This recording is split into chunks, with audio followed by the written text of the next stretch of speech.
பிரியாவது kitchen. இன்னைக்கு நம்ம கிச்சன்ல ரொம்ப சிம்பிளா செய்யக்கூடிய காளான் வச்சு பஜ்ஜி எப்படி பண்றது அப்படின்னு தாங்க பார்க்க போறோம். ஆல்ரெடி நம்ம வீடியோல ஆம்லெட் எப்படி போடுறதுன்னு பார்த்துருக்கோம். மழைக்காலங்களில் நமக்கு ஈஸியாகவே இந்த காளான் கிடைக்கும். அதில் நம்ம பிரியாணி, கிரேவி இந்த மாதிரிலாம் பண்ணுவோம். இன்னைக்கு நம்ம ஒரு சேஞ்சுக்கு பஜ்ஜி எப்படி போடலாம் அப்படின்னு பார்க்கலாங்க. ஒரு காளான்லேயே நம்ம வந்து 1லேருந்து 15 வரைக்கும் நம்ம வந்து பஜ்ஜி போடலாங்க. ரொம்ப சிம்பிளாங்க. ரொம்ப ஈஸியாக இருக்கும். சாப்பிட்றதுக்கு ரொம்பவே டேஸ்ட்டாக இருக்குங்க. நம்ம வீடியோக்குள்ளே போகிறதுக்கு முன்னாடி நம்ம சேனலை இப்போ தான் ஃபஸ்ட் டைமாக பார்க்குறீங்கன்னா சப்ஸ்கிரைப் பண்ணி வச்சுக்கோங்க. கூடவே பெல் ஐக்கானே கிளிக் பண்ணி வச்சுக்கோங்க. அப்போ தான் நான் போடுற வீடியோஸ்லாம் உங்களுக்கு நோட்டிஃபிகேஷனில் வரும். நீங்கள் சீக்கிரமாகவே பார்த்துடலாம். இந்த வீடியோவோட கடைசியில் இன்ட்ரெஸ்டிங் அப்படின்னு 2 நிமிஷத்துக்கு ஏதாவது ஒரு நியூ விஷயத்தை பற்றி நம்ம தெரிஞ்சுக்க போகிறோம். உங்களோட கருத்துக்களை கமெண்ட் பாக்ஸில் சொல்லுங்கள். வாங்க நம்ம வீடியோக்குள்ளே போகலாம்.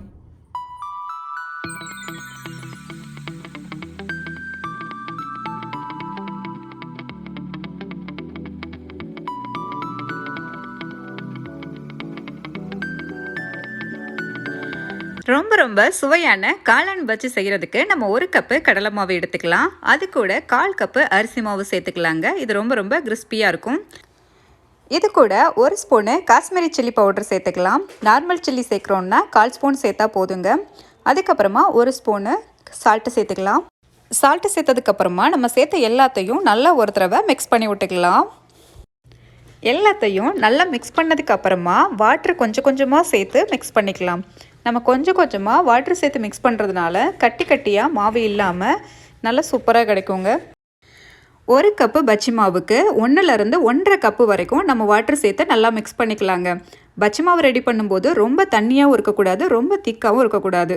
மாவு ரொம்ப தண்ணியாக இருந்துச்சுன்னா நமக்கு பஜ்ஜி சாப்பிடும்போது ரொம்ப ஆயிலியாக இருக்கும். அதே திக்காக இருந்துச்சுன்னா நமக்கு ரொம்ப ட்ரையாக இருக்கும். அதனால் நம்ம இந்த மாதிரி கன்சிஸ்டன்சியில் பஜ்ஜி மாவு ரெடி பண்ணிக்கலாம். பாருங்கள், நம்ம சூப்பராக பஜ்ஜி மாவு ரெடி பண்ணிட்டோம். இது கூட ஒரு 1/4 ஸ்பூனு குக்கிங் சோடா சேர்த்துக்கலாம். குக்கிங் சோடாவை நீங்கள் எப்போ பஜ்ஜி போட போகிறீங்களோ அந்த சமயத்தில் மிக்ஸ் பண்ணிவிட்டு போடுங்க. அப்போ தான் வந்து பஜ்ஜி நல்ல ஃப்ளஃபியாகவும் நல்ல கிறிஸ்பியாகவும் நமக்கு சூப்பராக கிடைக்குங்க. இப்போ நம்ம சூப்பராக பஜ்ஜி மாவு ரெடி பண்ணிட்டோம். வாங்க நம்ம அடுத்த ஸ்டெப்புக்கு போகலாம்.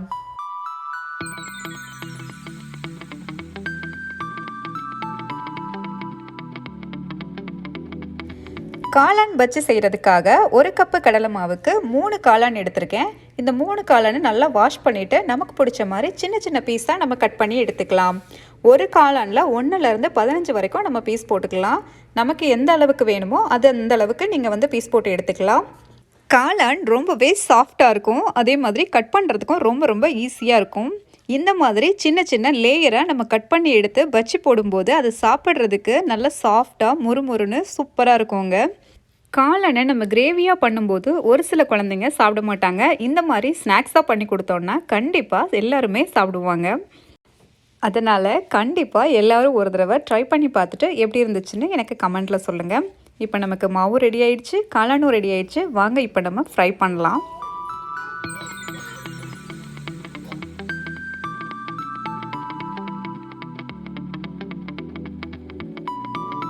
இப்போ நம்ம பஜ்ஜி போடுறதுக்கு தேவையான ஆயிலை சூடு பண்ணிக்கலாம். ரொம்ப அதிகமாக ஆயில் எடுக்க வேண்டியதில்லை, கம்மியான ஆயிலே போதும். ஆயில் நல்லா சூடானதுக்கு அப்புறமா நம்ம கட் பண்ணி வச்சுருக்கோம் இல்லையா, அந்த மஷ்ரூம் துண்டுகளை நம்ம லைட்டாக இந்த மாவில் டிக் பண்ணிவிட்டு நம்ம ஆயில் உள்ளே சேர்த்து நம்ம ஃப்ரை பண்ணலாம். இந்த மாதிரி நம்ம கட் பண்ணி வச்சுருக்க எல்லா மஷ்ரூம் ஸ்லைஸையும் மாவில் டிக் பண்ணி ஆயிலில் சேர்த்து பொரிச்சு எடுத்துக்கலாம். காளான் பஜ்ஜி வேகிறதுக்கு 2லேருந்து 3 நிமிஷமே போதுங்க. அதுக்குள்ளேயே நல்லாவே வெந்துடும். உள்ளெல்லாம் தண்ணியெல்லாம் இருக்காது. நல்லா மொறுன்னு சாப்பிட்றதுக்கு சூப்பராக இருக்கும். இந்த மஷ்ரூம் பஜ்ஜி கூட சாப்பிட்றதுக்கு தக்காளி சட்னி, தேங்காய் சட்னி, இந்த மாதிரி எந்த சட்னி வேணாலும் நீங்கள் வச்சு சர்வ் பண்ணிக்கலாம். பஜ்ஜி மாவு கண்டிப்பாக இந்த கன்சிஸ்டன்சியில் இருக்கணும். அப்போ தான் நம்ம வந்து காளானை வந்து உள்ளே அழுத்தும் போது அது வந்து உடையாமல் இருக்கும். அதே மாதிரி ஆயிலில் சேர்க்கும் போது எண்ணெய் குடிக்காமலும் நல்ல கிறிஸ்பியாக சூப்பராக இருக்கும் சாப்பிட்றதுக்கு.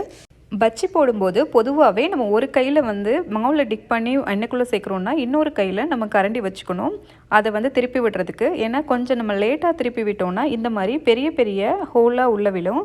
இதை நம்ம ஒரு ஃபங்க்ஷனுக்கு இந்த மாதிரி யாராவது வீட்டுக்கு வராங்க அந்த மாதிரி செய்யும்போது நம்ம சேஃப் வந்து இந்த மாதிரி இருக்கணும்னு பார்ப்போம் இல்லையா, அதுக்காக நம்ம உடனே திருப்பி விட்டோம்னா அந்த மாதிரி ஹோல் வராது.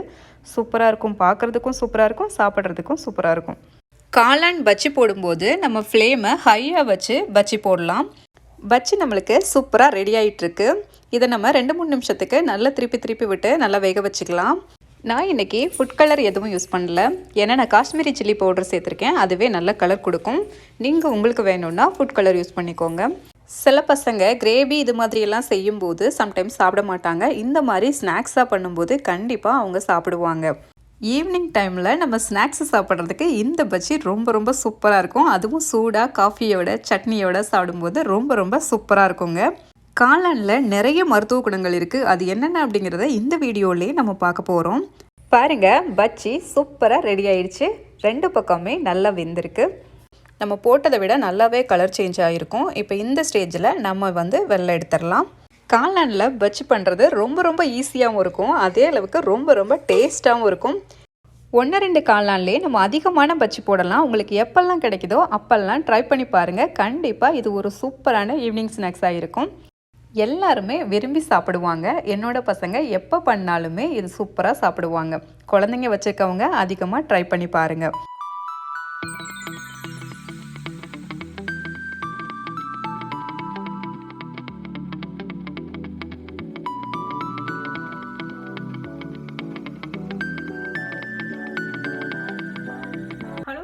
இன்னைக்கு நம்ம இன்ட்ரெஸ்டிங்கான ஒரு விஷயத்தை பற்றி தெரிஞ்சுக்க போகிறோம்னு சொன்னோம் இல்லையா? அதுதாங்க காளானை பற்றின ஒரு சில தகவல்கள் இன்னைக்கு நம்ம பகிர்ந்துக்க போகிறோம். இந்த காளான் ஒரு அற்புதமான உணவுப் பொருளுங்க. இந்த உணவுப் பொருளை நம்ம எந்த அளவுக்கு சாப்பிட்றோம் அப்படிங்கிறது தெரியாது நமக்கு. எதுக்காக இந்த உணவுப் பொருளை நம்ம அதிகமாக சாப்பிடணும், இதோட பயன்பாடுகள் என்ன அப்படிங்கிறதெல்லாம் நம்ம இந்த வீடியோவில் நம்ம கிளியராகவே தெரிஞ்சுக்கலாங்க.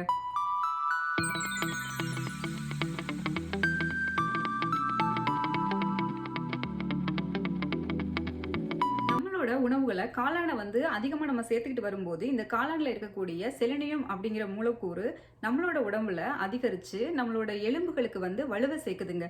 அது மட்டும் இல்லாமல் பற்கள், நகம், முடி இதோட வளர்ச்சிக்கும் உதவி செய்யுது. அதாவது முடி கொட்டுறது இந்த மாதிரி பிரச்சனை இருக்கிறவங்க காளானை நீங்கள் அதிகமாக சாப்பாட்டில் எடுத்துக்கலாம்.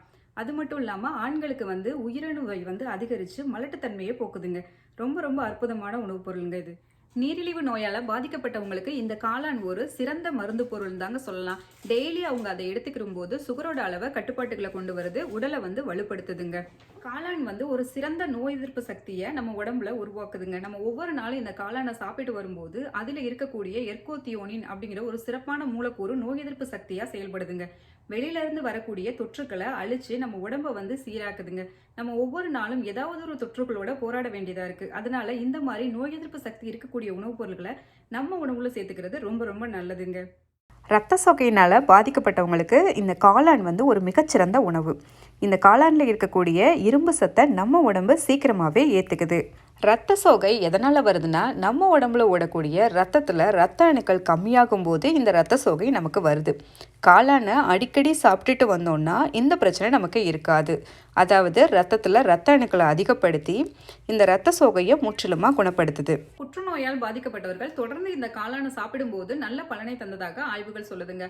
அதுவும் மார்பக புற்றுநோய், பிராஸ்டேட் அப்படிங்கிற புற்றுநோய் உள்ளவர்கள் இதை தொடர்ந்து சாப்பிட்டு வரும்போது இதில் இருக்கக்கூடிய தொற்றுகளை கட்டுப்படுத்தி பரவும் தன்மையை கட்டுப்படுத்துதாங்க. இந்த காளான்ல அந்த அளவுக்கு வேதிப்பொருட்கள் இருக்கு அப்படின்னு சொல்றாங்க. எல்லாருக்கும் இருக்கக்கூடிய மிகப்பெரிய பிரச்சனை என்னன்னா, எப்படி நம்மளோட உடல் எடையை குறைக்கிறது அப்படிங்கிறது தாங்க. உடல் எடையை குறைக்கிறதுக்கு சரியான உணவு கட்டுப்பாடும் சரியான உடற்பயிற்சியும் செய்யும் போது கண்டிப்பா நம்மளோட உடல் எடையை குறைக்க முடியுது. இதுல காளானோட பங்கு என்னன்னா, காளான்ல நார்ச்சத்துகள் அதிகமா இருக்கு. கார்போஹைட்ரேட் அளவு ரொம்ப ரொம்ப கம்மி. கொலஸ்ட்ராலும் கிடையாதுங்க. நம்மளோட உணவு கட்டுப்பாட்டுல இந்த உணவுப் பொருளை நம்ம சேர்த்துக்கிற போது நல்ல பலன் பெறலாங்க. நம்ம உணவுப் பொருளாக சாப்பிடக்கூடிய எல்லா வகை காளான்கள்லையுமே பொட்டாசியம் அப்படிங்கிற சத்து நிறைஞ்சிருக்கு. இந்த பொட்டாசியம் சத்து ரத்த நாளங்களில் இருக்கக்கூடிய இறுக்கத்தை தளர்த்தி ரத்தம் உறையாமல் தடுக்குதுங்க. வாரத்துக்கு ஒரு தடவை நம்ம காளானை சாப்பிட்டு வரும்போது ரத்த அழுத்தம் சார்ந்த பிரச்சனைகள் நமக்கு இருக்கிறதில்ல. காய்கறிகளில் பெரும்பாலும் விட்டமின் டி ரொம்ப ரொம்ப கம்மியான அளவில் தாங்க இருக்குது. ஆனால் இந்த காளானில் ரொம்ப ரொம்ப அதிகமாக இருக்குங்க. இதில் கால்சியம், பாஸ்பரஸ் அதிகமாக இருக்கிறதுனால நம்ம உடம்புக்கு தேவையான சக்தியை கொடுக்குதுங்க. அதனால் இந்த காளானை உங்களோட தேவைக்கு ஏற்ற மாதிரி சாப்பிட்டுக்கிட்டு வாங்க. வாரத்துக்கு ஒரு முறையோ இல்லை டெய்லியோ இல்லை எப்பயாவது வாய்ப்பு கிடைக்கும் போதோ கண்டிப்பாக இந்த காளான் நீங்கள் சாப்பிடுங்க. என்ன ஃப்ரெண்ட்ஸ், கண்டிப்பாக இந்த வீடியோ உங்களுக்கு யூஸ்ஃபுல்லாக இருக்கும்னு நான் நம்புகிறேன். இந்த வீடியோ உங்களுக்கு பிடிச்சிருந்தா லைக் பண்ணுங்கள், உங்களோட ஃப்ரெண்ட்ஸுக்கும் ஷேர் பண்ணுங்கள். உங்களோட கருத்துக்களை கண்டிப்பாக கமெண்ட் செக்ஷனில் சொல்லுங்கள். இன்னொரு சூப்பரான வீடியோட மீண்டும் நம்ம பார்க்கலாம். தேங்க்ஸ் ஃபார் வாட்சிங். Subscribe.